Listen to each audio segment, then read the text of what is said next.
Art Heists and Hairballs, written by Bailey Booth, performed by Jillian Yetter. Chapter 1. Pulling up to Helping Paws Animal Shelter always filled me with trepidation. Not that I hate my job variety, just the opposite. I loved my job, but I wished there wasn't any reason for me to have it. The sinking feeling was solely associated with the fact I never knew what might wait for me when I got there. This was one of those mornings. My coffee soured in my belly when I spotted the box sitting by the door.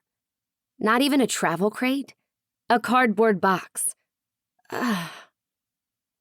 We marched to the beat of our own drums in Harmony, New Hampshire. That was why I felt at home here. So there was an outside chance we'd received a middle-of-the-night delivery. But I knew better. I said a quick prayer to St. Francis of Assisi and climbed out of the car. He was the patron saint of animals, and I had his metaphorical number on speed dial. "Hey, buddy," I said as I lowered myself to the pavement beside the box. Dampness immediately seeped through my leggings. The responding yowl sounded an awful lot like help. Definitely a cat, but when they were scared, all animals spoke the same language. I needed to gain its trust in a hurry. "I know you'll find this hard to believe, but things will only get better from here on out. My name's Addie, and you're at Helping Paws. You're safe here. You'll be warm, fed, and loved, and then I'll find you an awesome forever home." I was rewarded with another loud meow and some scratching in response. Good. I liked them feisty. "This isn't my first rodeo, so I'll bring you inside before I let you out." I fully expected that protest when I lifted the box. The only thing more heartbreaking than finding an animal waiting for me in the parking lot was having them escape before we even got in the door. This was New Hampshire, and we had some serious wildlife waiting in the woods behind the shelter for that kind of opportunity. Kicking the door closed behind me, I swiped the light switch with my elbow. I'd done this too many times. The animals who called Helping Paws home greeted me. "Good morning. We have someone new. I'll be getting them settled, and Brooke and Casey will be here soon to help me get everyone fed." People thought I was crazy for telling the animals everything I planned to do, but I like to think they understood me. Even if they didn't know the words, they definitely understood intent and goodwill. My efforts were met with another yowl. I hoisted the box onto the table. Whoever was inside was pretty heavy, which I hoped was a good sign. A paw poked through the drooping slit that was supposed to be an air hole. I hit speed dial to St. Francis one more time, hoping Brooke would be able to handle whoever I found inside when she arrived. She was studying to be a vet, and what she didn't have in certifications, she made up with some seriously on-point instincts. Although my employees were always quick to suggest we call Dr. Oliver, the good-looking recent veterinarian grad that volunteered time at the shelter when he could. The yowls from the box became more urgent, almost human-sounding. "You're almost out, I promise." I put on my gloves before slitting the duct tape that held the soggy cardboard together. I was greeted by a plump, frowning cat, ears back, eyes full of rage, and a hiss. "I like that you've got some fight in you after a rough night.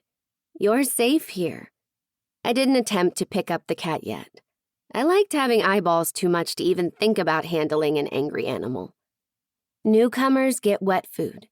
It's a luxury I can't give you every day, but we'll make sure you're comfortable here until we can find you a home." The newest resident of Helping Paws was a black cat, and they were notoriously hard to adopt. We were a no-kill shelter, but each long-term resident meant that we wouldn't have the room to help someone else. I'd do everything in my power to find this cat a new home, just like I did for everyone who came through our doors. Placing the food and water on the table, I smiled at the cat, who'd taken the first opportunity of freedom to clean themselves. Besides some muddy paws, this cat appeared to be in good shape. St. Francis was reading his text messages today. The cat looked me square in the eye. "I need your help." "Of course you do." Wait a minute. What? I turned to the door, but no one was there. It was just me and the shelter animals. I looked at the cat again. What did you say? I was treated to one of those exasperated looks that only a cat could give. I need help. I've been catnapped. Good morning, Casey called out as she walked in with Brooke. The animals went wild in response to her voice. There was something about the way she talked to them that made them all fall in love with her. When she wasn't working at the shelter, she was a YouTube influencer, so we played her videos for the animals when we needed to soothe them. We brought oatmeal breakfast cookies. Are you actually going to eat them this time? Casey loved to cook, but she frequently had a first date on the horizon, which meant Brooke and I reaped the benefits of her hobby. I didn't mind. My idea of a perfect Friday night was sitting in front of the TV, watching the weekly marathon of my favorite cooking show, Parking Lot Potluck, and eating food someone else had made. It's Friday, so it means I've got to fit into Lucky. It was the name of her little black dress that never disappointed. The ladies approached the table and frowned. I see we have someone new. Brooke swallowed a mouthful of cookie and squinted to inspect the cat. Did the cat come in this box, or is this a if I fits, I sits situation? I was catnapped, the cat protested again. The voice had a hint of an older female, one who'd had a pack-a-day habit and had seen some things. I need your help. The ladies cooed over the cat, offering a hand to sniff before scratching her head. Did you hear that? I asked. Hear what? Casey said. She's purring. She's so friendly. They found the spot. The cat grimaced. I can't stop purring when someone finds the spot. It was official. I'd lost my mind. You don't notice anything unusual about her? Not yet. She's beautiful and well-fed, Brooke said. And pretty trusting for someone. You never said if she came in this box. Yep. Found her waiting for me outside the door in a damp box. The ladies groaned. We'd had many conversations addressing what we thought about anyone who could do such a thing to an animal, and there was no need to revisit. The cat pushed up to encourage more head rubs. She hadn't gone for the food right away, which was odd. Most of our new residents were hungry. Maybe she had been catnapped, like she said. Or the lady at the drive-up window put hallucinogens in my coffee. She wants something. Brooke, Casey, and the cat glared at me when I said that. That totally came out wrong. Are you sure you don't notice anything strange? She's in awfully good shape to come here in this ratty box. That doesn't make any sense. Brooke furrowed her brow. Once we get everyone else fed, I'll give her an examination. What are you seeing, Addie? Casey asked. I haven't had my coffee yet. You need to spell it out. Did I tell them? I've been catnapped, the cat said again. You all seem very nice, but I want to go home. Here goes nothing. Does it sound like she's talking? That was the look I expected. Nothing other than purrs. I swear I can understand her. Way to double down on the unbelievable. Brooke and Casey side-eyed each other. You do have a special touch with the new animals. You make them feel at home here, Casey finally said. Maybe that's why you think she's talking? Okay, never mind then. I turned on my heel before they could see me turn red. I'll get the kibble ready for the rest of the residents. Addie, Brooke called me back. What did she say? I swallowed hard.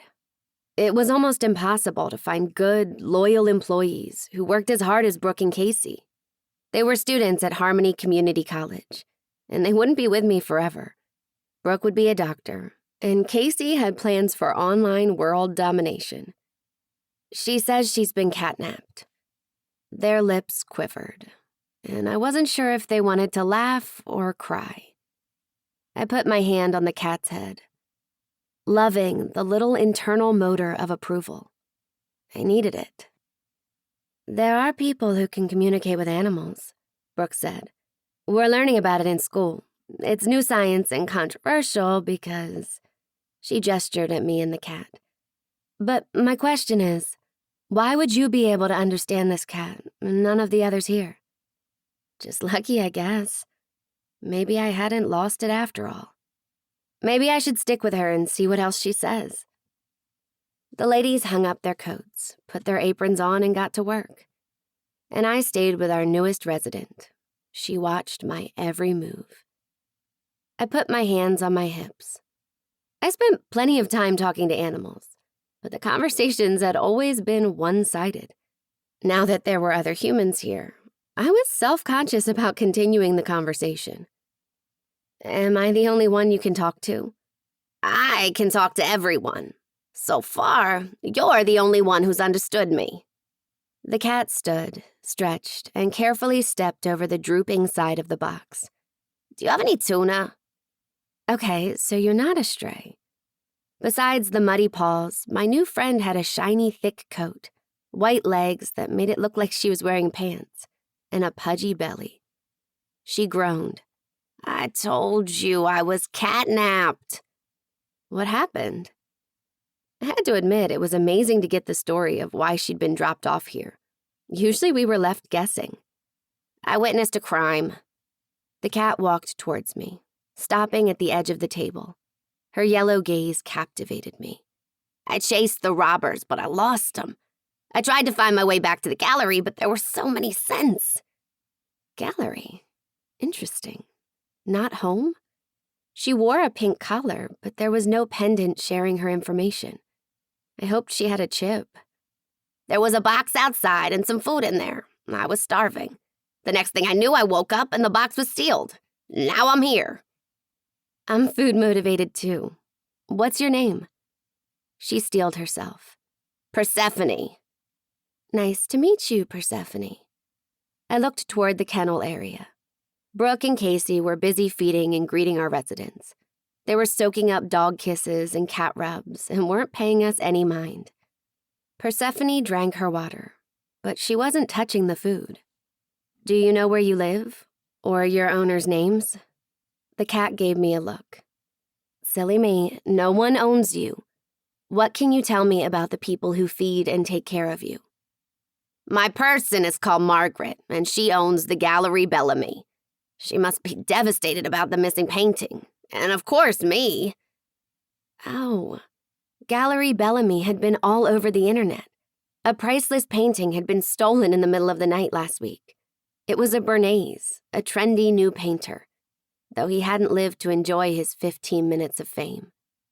The stories online had been pretty juicy, claiming the owner of the gallery had been the lover of the artist. Last I read, they had no leads on who took the painting. There was a huge reward for information leading to the recovery of the Bernays. Money that would go a long way in helping the residents of Helping Paws, who didn't have a voice. With Persephone's help, I might be able to claim it.